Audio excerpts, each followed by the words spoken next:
안녕하세요. 데이터베이스 시스템 쪽의 정성입니다. 이 동영상은 첫 번째 과제에 대해서 설명드리는 동영상입니다.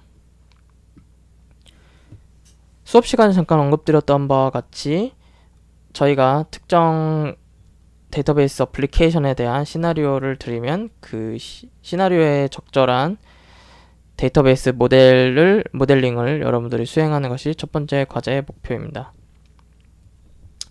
저희가 드린 시나리오는 흔히 많이들 쓰시는 배달 앱의 개발 시나리오입니다. 이 배달 앱에는 판매자가 있고요. 그리고 구매자가 있고, 그리고 배달 대행자를, 즉 배달부 분들이죠,를 별도로 설정해서 이 세 개의 기본적인 엔티티들이 있고요. 이 셋의 관계를 이제 적절히 여러분들이 모델링을 하셔야 됩니다.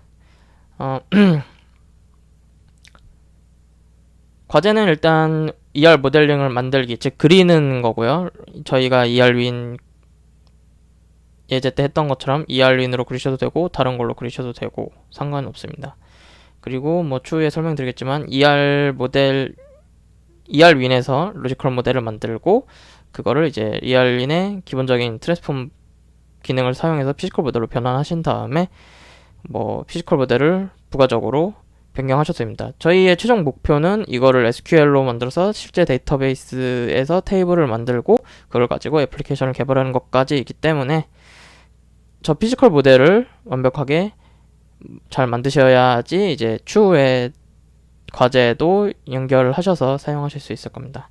그리고 여러분들이 그린 ER 모델에 대해서 주석 비슷한 느낌이죠. 설명이 작성된 문서를 작성하셔야 됩니다. 그래서 이쪽 엔티티는 뭐 이래서 내가 이렇게 했고 뭐 이런 데이터 타입을 썼고 이런 관계는 뭐 이런 데이터 타입과 이런 구조로 이루어졌다, 뭐 이런 자잘한 기술적인 내용들, 즉 ER 모델에서 뭐 나타나는 거는 꼭 굳이 쓸 필요는 없지만 이제 ER 모델을 설명해주는 기술 문서를 여러분들이 같이 제출을 하셔야 됩니다. 기술 문서를 제출하는데 뭐 포맷은 꼭 정해져 있는 건 아니고요. 텍스트 파일이어도 상관없고 뭐 기술 문서 작성하는 툴을 사용한 다음에 그걸 HTML로 변경하셔도 되고 아니면 그냥 도큐먼트 파일, 워드 파일 있죠. 예. doc나 docx 뭐 더 나아가서 엑셀 같은 걸 쓰셔도 되고요. 그런 건 아무 상관없습니다. 대신 뭐 읽기 너무 힘든 응용 프로그램을 사용하는 그런 파일은 조금 자제해 주셨으면 하고요. 뭐 마이크로소프트 오피스나 아니면 기본적인 웹브라우저에서 볼 수 있는 형태, 아니면 메모장 정도에서 볼 수 있는 형태면 충분할 것 같습니다. 제출기한은 우선 2주 정도 드렸고요. 10월 10일 금요일. 왜냐면 모델링 자체는 그렇게 길게 끌 내용이 아니라고 생각했기 때문에 이 정도를 드렸고, 제출 기한은 추후에 변경될 수는 있습니다. 뭐 이제 곧 중간고사 이런 것도 다 오기 때문에 그런 거와 다시 조율을 할 수는 있지만 기본적으로는 우선 제출 기한이 있고 추가 제출 기한이 이틀 주어지고요.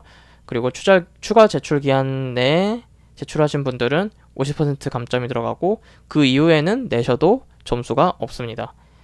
즉 제출 기한이 변경될 수는 있는데 이제 나머지 것들, 이틀의 추가 제출 기한 그리고 감점 페널티는 동일합니다. 시나리오는 기본적으로 판매자가 자신의 가게를 소유하고 있고 각 가게마다 이제 여러 가지 서비스가 있습니다. 뭐 대표적으로는 음식들이겠죠. 메뉴들이 있고, 그리고 그 정보를 배달의 한양 앱에서 커스터머들이 검색할 수 있어야 되는 겁니다. 지금 검색이 가능한 거를 구현하는 건 아니지만 이제 검색할 수 있는 데이터들은 모델링을 잘 해두셔야겠죠. 그리고 검색한 내용을 토대로 구매자는 판매자의 서비스를 구매할 때 이제 자신의 결제 수단을 사용해서 결제를 하고, 결제가 올바르게 되면은 또 자신이 저장해둔 배송지들, 여러 개의 배송지들, 뭐 이건 추후에 설명드릴 텐데, 배송 장소로 배달을 요청하고요. 그리고 배달 대행자는 이제 그 물품을 구매자가 지정한 장소로 배달을 해주는 겁니다. 그럼 이 시나리오에서 어떤 데이터들이 필요하고, 그리고 그 데이터들 사이의 관계를 ER 모델로 모델링을 하셔야 되는 겁니다.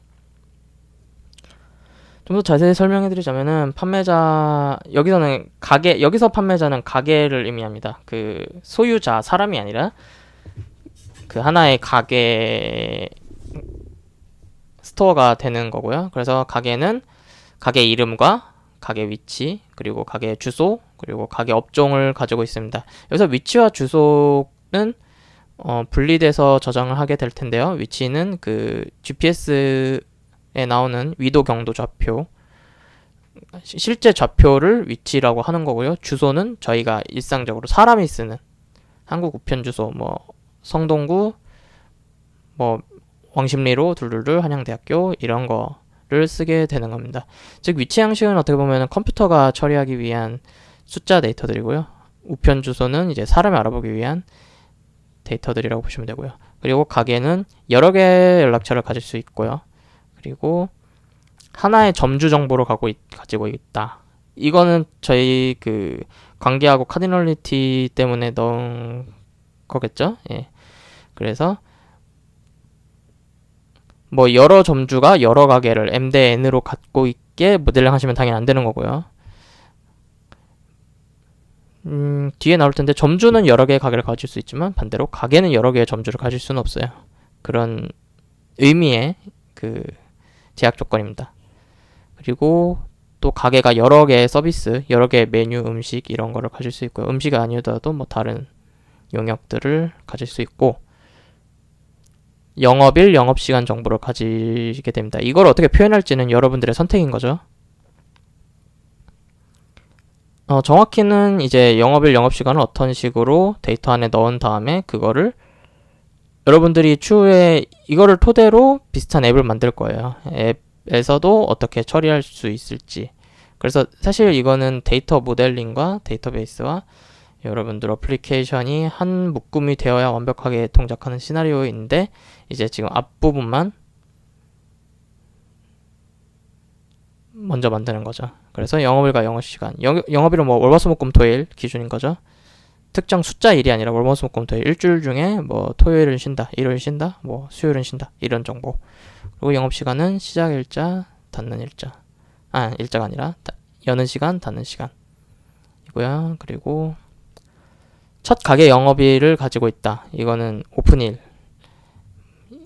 당연히 연월일 기준이겠죠. 이건 시간 이런 게 아니라. 그리고 판매자에게 주소로 검색될 수 있다. 주소로 검색될 수 있고 그리고 상호명으로 검색될 수 있다라는 거죠. 근데 이거는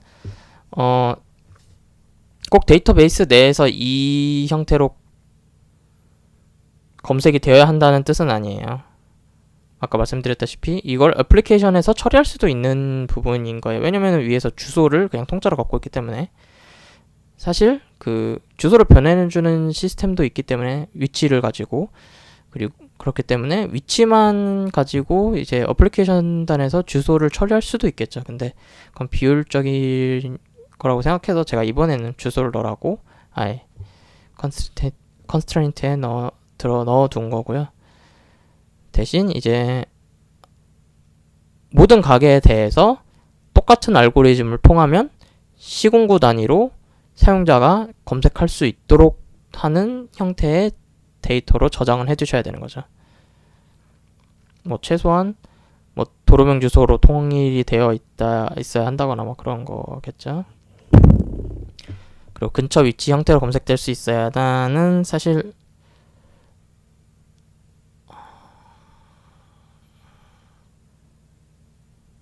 DB에서 필요한 건 아닌데 네 이거는 위치 정보를 꼭 쓰라는 얘기인 거죠. 네. 그리고 판매자들은 서로 중복되지 않도록 식별될 수 있어야 된다. 즉 이름이나 위치 주소로 프라이머리 키를 만들 수는 없다는 뜻입니다. 기술적으로 말하자면. 네, 그리고 판매자의 서비스는 이름과 가격을 가지고 있고요. 그리고 뭐 할인율을 명시할 수 있는 별도 행사 정보를 가지고 있어야 됩니다. 그러니까 행사 정보 하나하나가 그 컬럼이나 어트리뷰트가 될 필요는 없지만 행사 정보라는 어트리뷰트를 갖고 있고 뭐 이게 뭐 제이슨이든 특정한 긴 스트링을 가지고 있으면 나중에 어플리케이션에 그걸 파싱하는 방법으로 디자인을 할 수는 있겠죠. 근데 이제 행사 정보랑 항목은 필요하다고 하는 겁니다. 그리고 구매자가 검색할 수 있는 다수의 태그를 가질 수 있다. 네. 그리고 판매자의 서비스를 중복되지 않도록 식별될 수 있어야 된다. 아까랑 똑같은 거죠. 이름과 가격으로는 키가 될 수가 없는 거죠. 물론 이름과 가격으로 키를, 그러니까 이제 판매자의 정보와 서비스의 정보를 조합해가지고 이름으로 키를 만들 수도 있을 텐데, 이건 여러분들의 그 몫이죠. 네. 어떤 식으로든 키를 따로 별도로 만드셔야 됩니다. 그리고 올바르지 않은 판매자를 가진 서비스는 존재할 수 없다. 이 말은 풀어 쓰자면은 이제 만약에 판매자가 폐업 같은 이유로 만약에 판매자 데이터베이스에 삭제가 된다고 하면은 서비스도 자동적으로 삭제되어야 한다는 뜻이죠. 네. 그리고 마지막으로 점주는 서비스에 로그인할 수 있는 정보를 가지고 있다. 이거는 뭐 아이디, 이메일, 패스워드만 받는다고 하고요. 간단한 거고, 그리고 여러 개의 가게를 소유할 수 있다 정도가 되겠네요. 그럼 이제 가게와의 관계가 여기선 판매자라고 되어 있죠, 위에. 그와 관계가 성립되는 겁니다. 그리고 구매자도 마찬가지로 서비스에 로그인한 정보를 가지고 있고요. 아이디, 이메일, 비밀번호 동일하고요. 그리고 구매자는 연락처를 하나만 갖고 있게 합니다. 아까 판매자는 여러 개의 연락처를 가질 수 있었죠. 대신 구매자는 하나만 갖게 됩니다. 그리고 다수의 결제 수단을 가지고 있다. 카드가 있고, 신용카드가 있고, 계좌가 있고, 그리고 내부적으로 관리하는 포인트의 3가지 결제 수단을 갖고 있습니다. 그래서 이건 다수의 결제 수단이기 때문에 뭐 힌트를 드리자면 결제 수단도 별도의 엔티티가 될 수 있겠죠. 대신 마찬가지로 아까 서비스와 마찬가지로 올바르지 않은 구매자를 갖고 있는 결제 수단은 존재해서는 안 되겠죠. 구매자가 삭제되면 결제 수단도 당연히 폐기되어야 됩니다. 배송지도 마찬가지고요. 그리고 이 선호지역 여부라는 거는 그냥 그 불리한 타입으로 그 뭐 페이보릿이냐 아니냐 정도만 뭐 관리하시면 될 거예요. 네. 그런 뜻입니다. 그리고 배달 대행자는 마찬가지로 서비스에 로그인할 수 있는 사람으로서 정보를 갖고 있어야 되고 다수의 연락처를 가질 수 있습니다. 이거는 뭐 업자라는 취급으로 다수의 연락처를 가질 수 있기 때문에 아까와는 다른 제약 조건을 가지고 있다는 걸 기억해 두시고요. 그리고 현재 위치 정보를 가지고 있습니다. 그리고 그 현재 위치 정보라는 게 뭐냐고 하면은 지도에서 띄울 수 있는 그 위도 경도가 찍히고 그 위도 경도를 받아왔을 때 시간이 어떻게 되는지에 대한 타임스탬프 정보, 즉 위치와 시간의 쌍인 거죠. 정확히는 이 레티튜드, 롱기튜드가 하나의 그 포인트를 나타내는 단위니까. 그리고 활동 지점은 뭐 영업 지점이라고 보시면 될 것 같아요. 그래서 우편 주소로 뭐 이건 어플리케이션 단에서 구분해야 되지만 뭐 실제로 구획을 구분하는 건 아니고 그냥 주소 하나, 점 하나 여기서 뭐 활동한다라는 우편 주소를 하나 가지고 있을 거고요. 그리고 현재 배송이 가능한지 여부 그냥 yes, no만 기록하시면 될 것 같고, 그리고 남은 배송 건수, 즉 현재 뭔가 쌓여있는 스택 개수인 거죠. 배송 물품에 대한. 뭐 5명한테 배달해야 되면 5가 나와야 되는 거고요. 6명한테 배달해야 되면 6이 나와야 되는 거고요. 그리고 그 배달 대행자의 배송 수수료 정보를 가지고 있습니다. 이 정보는 뭐 정액일 수도 있고 퍼센티지일 수도 있고요. 그거는 2열 모델에 지금 여기서 결정되는 사항은 아닙니다. 그리고 이게 가장 핵심인데, 구매자가 주문을 할 때 이제 판매자, 구매자, 배달 대행자 서로 셋이 엮여서 하나의 관계가 형성되죠. 왜냐면은 그 구매자는 판매자가 제공하는 서비스들 중에서 몇 가지를 골라서 하나가 아니라 여러 개의 서비스, 그러니까 한 가게에서 음식을 여러 개 주문하고 근데 음식 하나가 하나의 서비스잖아요. 근데 하나의 서비스를 2개, 3개 살 수도 있고 그렇겠죠? 말하자면은 장바구니 같은 거를 이 주문이라는 형태로 여러분들이 모델링을 하셔야 되는 거죠. 그래서 사용자가 사용자에게 제공될 수 있는 카트가 어떤 데이터를 가져야 할지 여러분들이 곰곰이 생각하셔서 이 주문 부분을 만드셔야 됩니다. 왜냐면 이 주문은 그 주문이란 행동과 굉장히 얽혀있기 때문에 그 애플리케이션 레이어에서 만들게 될 행동과 그 펑션 함수와 굉장히 밀접하게 연관되어 있기 때문에 여기를 어느 식으로 모델링 할지는 정말 천차만별이 될 거예요. 기본적으로 뭐 구매자, 판매자 서비스 그런 거는 있겠지만 이제 결제 방법을 어떤 식으로 저장할지, 결제 방법 뭐 통째로 저장할지 아니면 아까 말씀드렸듯이 결제 방법도 윅 엔티티로 저장돼 있을 테니까 그거랑 연계해서 할 건지 아니면 그냥 독립적인 그 카드 번호를 여기다 뭐 때려 박을 수도 있고요. 배송 주소도 마찬가지고 배송 예정 시간 이런 것도 이제 나중에 서비스 될 거기 때문에 근데 이제 배송 예정 시간을 계산하는 메커니즘을 알고리즘을 여러분들한테 이 ER 모델에서 넣으라는 건 아니고요. 그건 할 수도 없고 그냥 이런 칸이 필요할 거다 라는 얘기입니다. 그래서 주문 부분은 여러분들이 상상력을 총동원하셔서 내가 이런 앱을 만들 때 뭐 지금 시나리오에서 주문이 발생하면은 이러이러한 정보가 필요할 것 같다 라는 거를 모델링 하시기 바랍니다.